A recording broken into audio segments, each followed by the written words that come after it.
ఏమిటి నవరాత్రులు? రాత్రులు ఏం చేశాం మనం? రాత్రి ఏమైనా పూజ చేస్తామా? పోనీ శివరాత్రి అంటే జాగరణ చేస్తాం. మరి నవరాత్రులు ఏమిటి? 9 రాత్రులు ఏం చేస్తారు? ఏమీ చేయరు. ఎప్పుడు ఎలా పడుకుంటారో అలా పడుకుంటారు.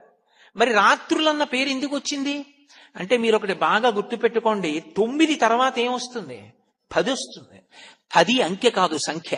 2 ఉంటాయి కాబట్టి 9 అంకె. అంకెలలో పెద్దది 9. అంకెలు దాటిపోతే 10 వస్తుంది.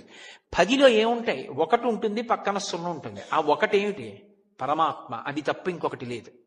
దాని పక్కన నువ్వేమయ్యావు? 9 పూర్తి చేస్తే పూర్ణమద పూర్ణమిదం పూర్ణాత్ పూర్ణముదచ్యతే పూర్ణస్య పూర్ణమాదాయ పూర్ణమేవావశిష్యతే. పూర్ణమయ్యావు. అది 10. 9 చేస్తే 10లోకి వెళ్ళిపోతావు. ఆ 10లోకి వెళ్ళిపోవడానికి 9 చెయ్యాలి. నువ్వు పూర్ణత్వం పొంది 1 పక్కకి వెళ్ళిపోతే, 0కి పక్కన 1 లేదనుకోండి, విలువ లేదు. కానీ 0 0గా ఆధ్యాత్మత